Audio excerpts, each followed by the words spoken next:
So I almost forgot about this, but Krunker has officially turned 4 years old. And yeah, it's actually been 4 years of this, according to the changelogs. And I'm going to save you guys the sappy talk about how this game changed my life and whatever, and instead just go into the topic of this video, which is the aforementioned changelogs. And nowadays the changelog is kind of boring. Like, really, people only look at it to see what the most recent updates have brought, and besides that, there isn't really much to see, right? Even with the more important updates, the actual changelog entries just show the information. Like, there's no character or life to them, and they're really just there for reference, I guess. But back in the early days, specifically before version 1.0, the changelog was handled directly by Sydney, and as such, it was a completely different story. Cause the thing about Sydney is that he's been developing web games long before Krunker. Vertex, Moo, Foes, games like that. And back in the day, Sydney was very much in tune with the community, to the point where he was essentially one of the players of his own games. Much like how Fantano literally came from the underground music boards of 4chan. And you can kind of see some of his personality and character shine through in some of these pre-1.0 updates. And it definitely makes for an interesting read. So yeah, I guess at this point I should just get into it and show you guys, cause I'm rambling again. So here we are at the very bottom, version 0.0.1, the initial game release, May 20th, 2018. I was still in high school at the time, time flies, you get it. 0.1, removed cubes. Okay. 0.2 added single fire logic, so like pistols and shit were apparently out of fire before, and now they're not. That's something, I guess. 0.3 doesn't exist, like they skipped it and moved straight to 0.4, where they added the throwback map, which is kind of a contradiction since it's one of the oldest maps in the game. Like, what exactly is it a throwback to? 0.5 saw the introduction of the dummy spray, the cheapest beginner trap in the game. 0.6 saw a whole bunch of things, like leaderboards, the marksman class, KDR ratios, player profiles, the first of many adjustments to shotgun, whole bunch of things we take for granted. 0.7 buffed the marksman up, and that's it. Then there's 0.8, which is another big one. Accounts now have fixed names and you couldn't have your own name as a guest anymore. Ambient occlusion, I believe that's the old shading, like the dark gradients that fit in the corners and crevices of the walls and floors and ceilings and what have you. They also fixed the leaderboards because I guess they were broken. Yeah, a bunch of things. 0.8.1 brought the ability to test their custom games, but only in single player, so that, according to this changelog, for now you can make some jump maps / tracks people can complete or something. Then 0.9 is where the fun begins, alright? Fixes to aimbot are coming in the next update. It's not easy to detect these bastards.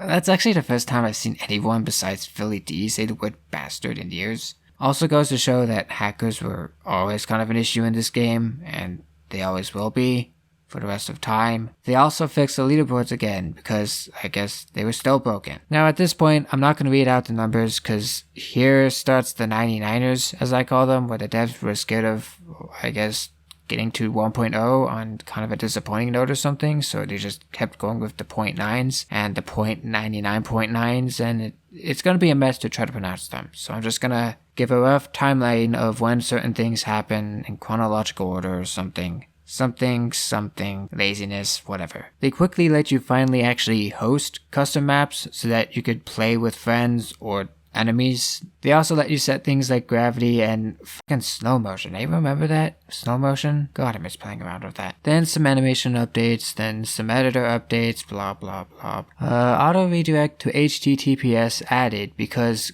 Chrome hates everything and everyone. Not the first time Google had me pick up the soap. Game dev, everyone. I can vouch. Game development will completely kill your soul. Just trust me, alright? It's not worth it. Also, you can now upload custom maps at this point, like, officially. And shortly after that came parkour mode and all these other things like unlimited time and things like that.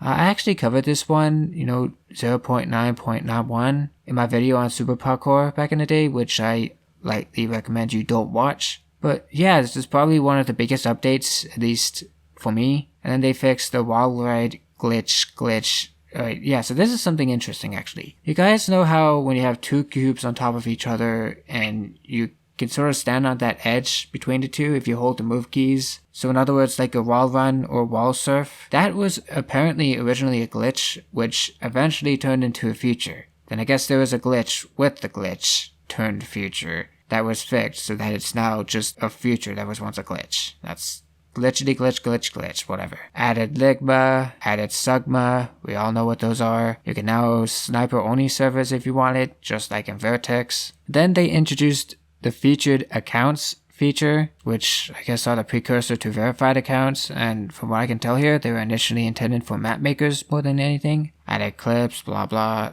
Theater mode coming tomorrow, I promise, boys. God, theater mode, I forgot about that.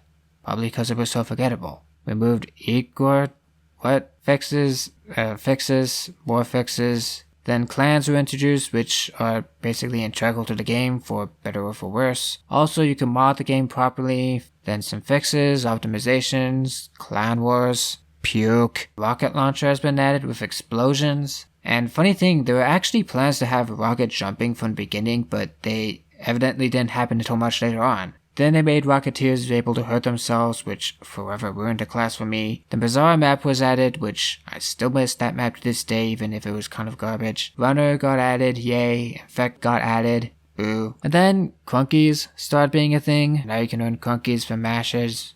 Changes to Berg. Give it a chance before you get right from being Reddit, please. Oh, no, please, not please, please. Man, shit reminds me of Vinesauce Joel. Please! Oh, and there's some fake deep shit somewhere down here about discovering new oceans and not being afraid of not seeing sand or something. Yeah, this was when Berg took on the layout that it would keep to this day, pretty much. And I did give it a chance, and to be honest, from the get-go, I never really liked the new layout, but hey, at least it looks pretty now. From there came all these weird updates, like adjusted A and B, tweaked A, fixed B, added ramps with A, then C. I guess this was all about Berg, but like, the hell does any of this mean to us? Here we go. Added spins, added skins. Little Town was added. Finally, something other than just Berg. Race game mode now ends when a player has hit all the score zones. Please someone make a race map. Then they let you earn KR from certain custom games. God, I remember when they first tried this, it was such a mess. It led to so many KR farming maps with secrets and shit like that, and it was the first setback I remember seeing in map making, a lot like the casino map fiasco, or more recently all the KR begging maps. Whole bunch of work on skins and shit, and oh wow, theater mode was still a thing apparently. Then came the first promises of Krunker Royale, or survival mode, or whatever you call it. You know, they should have just used Soon TM here instead of just Soon, because as you guys are aware, we never really got an official survival mode, beyond the builder class, which is like the most pointless class in the game. Fixes, mods, fixes, skins, hardpoint mode, that's a good one. More fixes, hacks, fixes, adjustments, balancing. You can now buy KR with real money. Added stupid cookie pop-up thing to comply with EU law. Oh yeah, EU law. Gotta love it. Fixes, adjustments, nukes, those were added not long after. And not long after that, Sandstorm was added, which is a whole interesting story. The first really big custom map making competition happened in December 2018, where you were supposed to make some kind of rotation map, and the weather would be added into the game, and Sandstorm was the map that won. It was from Crispy Crust, and it is still, to this day, at least the best aged map in the game, with no big changes to its layout since its introduction. Also, the Ancient class was added around this time. And yeah, adjustments, fixes, Canyon, the map, it was added, then removed not too much later. Destructible objects were introduced, fixes, adjustments, shit. Then came some store changes and update 0.9.9.99.93. Then, at last, came update 1.0. Finally, no more 9s for now. Spectate mode was introduced, laser pointer was added, which would soon become the alien blaster, and of course there were fixes and adjustments and fixes, more fixes, and yeah, that's where all the changelogs stopped being all that interesting. But yeah, in the beginning you could sort of see some personality behind some of these logs, but as time went on, the updates grew more boring and dull until now, really all it is just a super serious archive of the history of Krunker development. Like, no one really checks the changelog anymore besides the most recent update. Especially near the end, where it became less about all these standout features and more about the fixes and the adjustments and what have you. And trust me, that shit gets tiring really fast, alright? But nevertheless, it was definitely an interesting time going back into these changelogs to see all these things we now take for granted being pushed like this such a big deal. In a way, it captures just how exciting Krunker was back in 2018. Even if objectively the game was super bare bones and rudimentary, there was plenty of growth to look forward to, and people were generally excited for how Krunker would turn out. Also notice how there's no mention of sliding or slide jumping, like at all in these early updates, right? That means for nearly a whole year there was no sliding in Krunker, which is crazy to think of now. Perhaps the most important feature of Krunker took quite some time to actually be introduced. And it's just things like that about old Krunker that I remember, and I find it all fascinating now, and these old changelogs provide a kind of window into what it was like back then. And yeah, happy 4th birthday, Krunker. Thanks for the memories. Alright, so I'm gonna go off topic, right? I'm done with Krunker now, so you can leave if you want. But also today, I have a song slated for release called Zenith Bound, alright? It's another older, newly remastered song, much like my self-titled debut, and I made it back in October of 2018 on Online Sequencer, and if you've been following me since then, you probably remember my video showcasing it, and how it was my featured video on this channel for the longest time. Alright, that's the song I'm releasing today. And if you were to ask me, it's probably the best song I've ever made, or at least the most important song. I could go into so much detail on how much it has changed my life, or my approach to life, or how it influenced the whole of Online Sequencer, but that's a topic for another video, or 2, or 3.